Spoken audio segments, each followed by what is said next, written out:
What's up guys, it's Moose here. So today the video that I'm going to be doing for you, I'm going to be comparing the Elmers School Glue to the Imagination brand white school glue that you can get from Dollar General. Now there's a pretty big price difference in the two. Dollar General had the white Elmer's glue on sale for $1 a bottle, which is the cheapest I have found it anywhere. Usually it's anywhere from $1.50 to $2 depending on where I look, but the Imagination brand was actually 50 cents a bottle, and 50 cents doesn't seem like a lot, but if you're buying a lot of glue, like if you're running a slime shop or something like that, 50 cents can be a pretty big amount. So I'm just comparing the two and really just testing in general to see if the Imagination brand will make slime, because there are some brands of white glue that doesn't work as well. So one thing I noticed right off the bat was they have a seal inside the bottle, which I really appreciated, because if you have ever had a bottle of glue leak out, you know how frustrating that is. And you know, they can get turned upside down, and sometimes the little cap comes unscrewed. And so even if that happens with these Imagination glues, they have a cap in there, and it's not like one of those tiny little thin films. It's like a legit plastic cap, and it came off easy enough when I pulled it off, but I had to want it to come off, so it didn't seem like it was just gonna pop off. Another thing I noticed was the Elmer's glue was just a touch thicker. I don't think it was enough that it made a huge difference, but it was just a tiny bit thicker. The Imaginations brand came out of the bottle a lot easier. I was able to get more glue out of the bottle than I was with the Elmer's glue without. I didn't add any water to either of these glue bottles because I just wanted to see the glue up front. Now, I did measure exactly how much activator it took for each of them. I wanted to compare side by side, and overall it took about the exact same amount of activator. I ended up using 3 3¾ tablespoons for the Elmer's glue, and I put 4 tablespoons of activator overall in the Imagination brand, which ended up being just a touch too much. I think that 3¾ would have been the perfect amount. So I did end up adding a tiny little bit of lotion to the Imaginations because I overactivated it, but that wasn't the glue, that was entirely me. So here you guys can see the one on the left there, the one I'm stirring right now, is the Elmer's glue, and the other one is the Colorations brand. I am using a borax activator.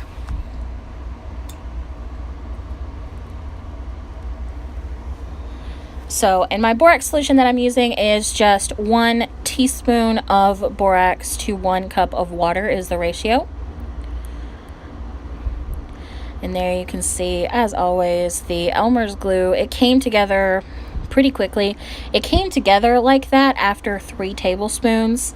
And so here I'm just peeling it off of my stirring stick there so I can go in with my hands and knead it, because you don't want to overactivate it. So I decided to start kneading it at the 3 tablespoon mark just to make sure the activator was getting fully mixed in.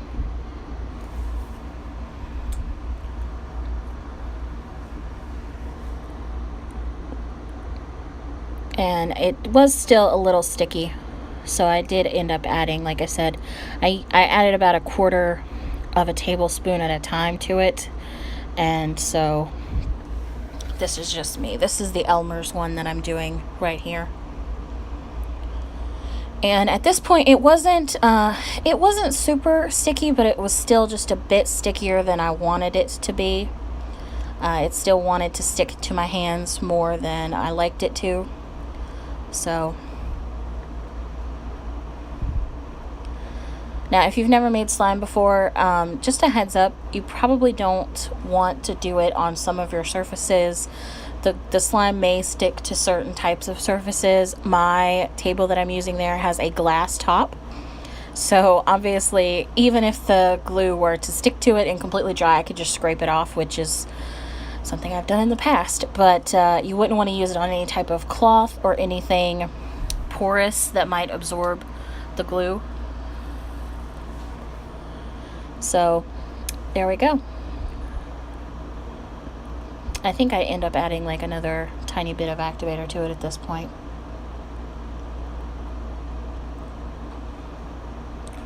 Because it's still, maybe not. I can't remember. We'll see.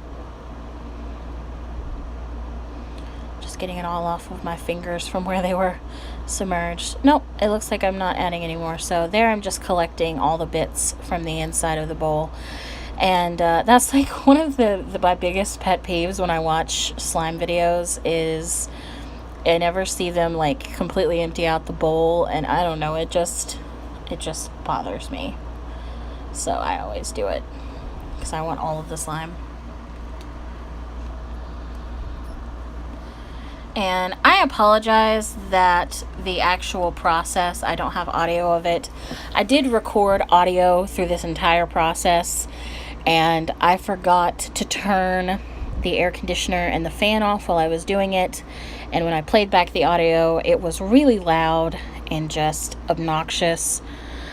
So I had to record over it. There is some like ASMR type audio at the end of this. I recorded a separate clip when I realized that so that you guys could hear them. And so this is me doing the imaginations. And at this point, I was a little bit concerned, which is why I added this. This is the tablespoon that killed me, that overactivated it. Because as you could see there, it just, I don't know, I guess I should have been a little more patient with it. I just it didn't look like it was coming together as much as I wanted it to. And then it kind of came together all at once when I added that last tablespoon in there. So this is the point where I'm starting to realize that I have kind of overdone it on the activator. I could tell by the way that it felt that I had put too much in there. So you will see me add some lotion to this here in just a moment. And I wanted to not do that because I wanted both of them to have the exact same ingredients in them, but I did not feel like it was fair to judge the slime when it was my fault for overactivating it. So I did add just a tiny bit of lotion, but I don't really feel super bad about that, because, you know, if I hadn't overactivated it, I think it would have turned out pretty perfectly. So, and there's me trying to, you know, mix it, and yeah. And it was at this point I decided I'm just gonna put some lotion in it. It'll be fine. I think I ended up using like 2 big pumps of lotion. So it came to like maybe 2 tablespoons or 2 teaspoons rather of lotion that I added. And this is just like some regular lotion. It shows here in a second in the video exactly which lotion I used. And just a heads up, if you've never added lotion to the slime before, it feels super weird when you first add it. It feels like it's completely ruined the slime and it's not going to absorb into it, and like it doesn't want to take it, and it kind of separates a little bit. But as you can see there, once you get it mixed in, it doesn't hurt the slime at all. There we go. There's that 2nd teaspoon that I added. It did give it a slightly yellowish tint, because the lotion that I used was yellowish in color, but I don't think it's super noticeable for the amount of lotion that I added. If I had added a bunch, it probably would have been, but... And there you go. Now you can see that pretty much saved it. And at this point, it was pretty much the exact same texture as the Elmer's glue. So there's the lotion that I'm using. And I got that lotion at Dollar General.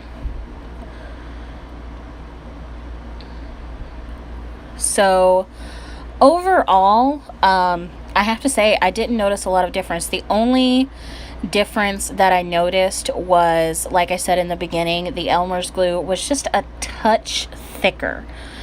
And it's really barely noticeable in the finished product, I think.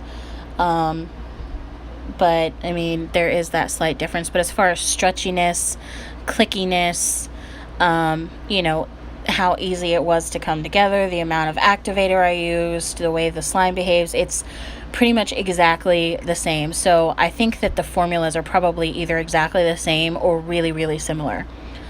So there you go. It's just a basic white slime. And now there's going to be some ASMR.